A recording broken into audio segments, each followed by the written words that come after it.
It's Stan Veit's History of the Personal Computer. From Altair to IBM, A History of the PC Revolution. By Stan Veit, Editor-in-Chief Emeritus, Computer Shopper. Copyright 1993 and 2026 by Stan Veit and A-Books Creativity Incorporated. Read by Randy Kindig and David Greelish. Chapter 20. PCs that never made it. The other day, I received an announcement from digital equipment company, DEC.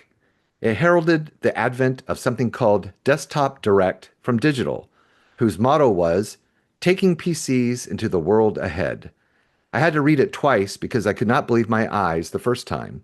It really was Digital Equipment Company, or DEC, the giant of the mini-computer world, who was trying to sell PCs into the direct market. The advertising brochure told me that DEC had decided that the PC was really here and that only they could provide the level of quality, service, and price demanded by their customers. The computers closely identified with Microsoft MS-DOS, that we call the Industry Standard Architecture, ISA, are a ubiquitous success. Such a success that we no longer remember that there were many competing PCs that used the same CPU and operating system but were not compatible. Notable among the manufacturers of these failures was the same DEC that now tells us they were just waiting for the right time to bring forth the gem of all PCs. To me, it is déjà vu all over again. One day, sitting in my office at Popular Electronics magazine, I received a call from the PR folks at DEC inviting me to a press conference where they were going to hold an earth-shaking product introduction for the new Rainbow computer. This turned out to be an interesting machine that used both Z80 8-bit and 8088 16-bit CPUs and was capable of running CPM80, CPM86, and MS-DOS. It was well designed and built and had an excellent keyboard and color display. It was priced at $3,500, somewhat higher than the IBM PC. DEC said that many of their users wanted to add PCs to their systems in place of terminals to allow them to do offline processing. It all sounded like an excellent idea until someone asked if the Rainbow was software compatible with the IBM PC. Well, not exactly, the DEC person answered. It can run all of the CPM software, and all of the major MS-DOS software companies agreed to produce Rainbow versions of their products. There would be a WordStar, Lotus 123, DBase 3, and many, many others. At the time, this did not seem too much of a problem for the new machine. In the old world of CPM, there were many versions of programs designed to run on varying CPM platforms. The major CPM software distributor, Lifeboat Associates, made its living selling CPM and applications designed for BIOS variations used by different hardware manufacturers. However, the MS-DOS world did not develop in the same way. Either a system was 100% compatible with the IBM PC, or it was not. The acid test was the ability to run major software packages, including Lotus 123 and Flight Simulator. If the computer was not 100% compatible with the IBM PC, it had a rough time surviving. DEC was not the only manufacturer faced with the problem of compatibility. Texas Instruments, with its excellent TI Professional, was also in the same category. The TI Professional had a wonderful keyboard and the best graphics possible in those early days, but it also was non-compatible with the IBM de facto standard. You could use a software program to convert some IBM PC to the TI Pro standard, but not all of it. Despite the rave reviews of this machine, its higher pricing and non-compatibility caused it to fail in the end. You may wonder why such large companies as DEC and Texas Instruments would bring out computers with two strikes against them. Was it fear of litigation with IBM or just a desire to be different from Big Blue? IBM was willing to license their designs, or as the clone manufacturers later proved, there was nothing inside that was unique to IBM except the BIOS and the ROMs, and it was possible to make a non-infringing BIOS. Could they have built machines that were hardware incompatible but software compatible?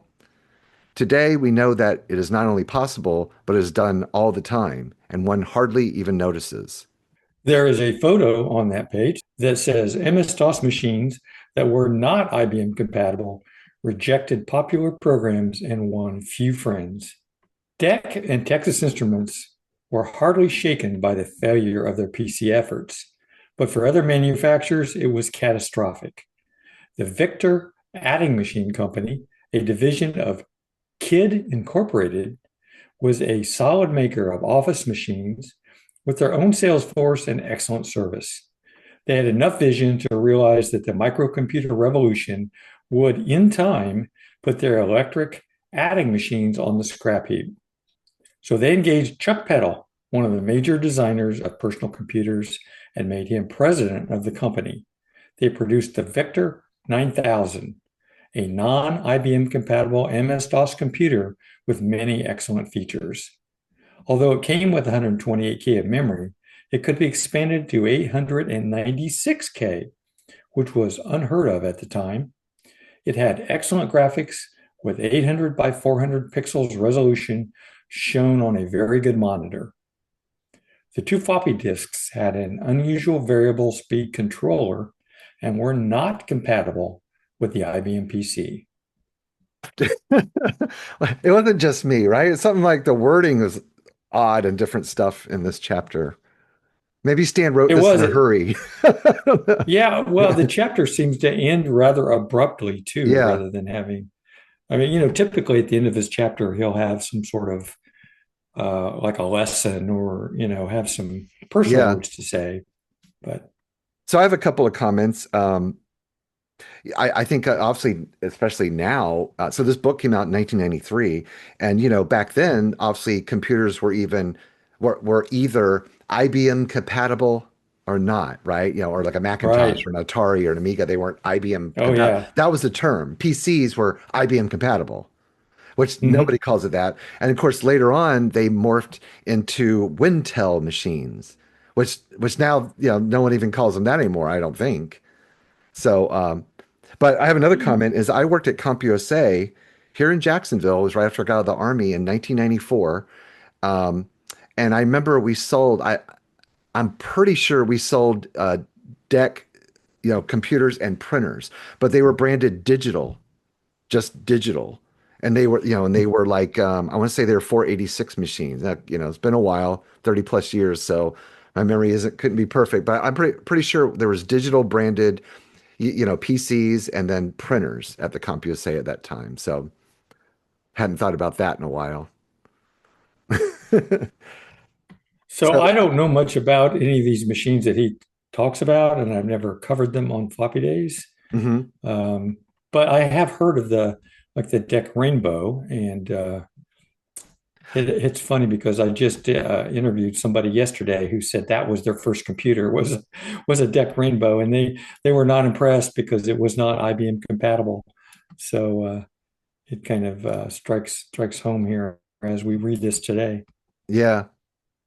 Um, so for this chapter, we just have a few links, and so there's a link to the Smithsonian again, but which just has a nice little articles and pictures on the DEC Rainbow. And then there's not a lot of information on the Texas Instruments Professional or the TI Professional. There's more out there on the portable version of it. But there's a nice link here to some information about it, what it looks like. Again, none of these were particularly significant. And then the Victor 9000, which I don't think very many of those were sold in the US. I think that was more of a European uh, Yeah, I marketed think you're right. machine. According to what Wikipedia said and other information I saw, I think you're correct. And that's really it. What else can we say?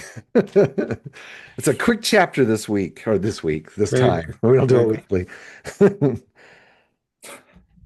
Um, So, with that being said, I guess next time is going to be chapter 21, which is a little bit longer, much longer A little one, longer. called Mhm. Dogs and Dinosaurs. So, why don't you tell us some of the things it touches on, Randy? So, yeah, it's pretty interesting because he talks about a lot of machines that didn't make it, that never really sold very many. And he covers quite a few different machines, many of which I've heard of and have covered on floppy days. Hmm. So, we'll talk a little bit about the CompuColor and the Exidy Sorcerer and, other machines like that. Oh, and It's the an Victor interesting 9000 chapter. is mentioned again. It is mentioned again. Yeah.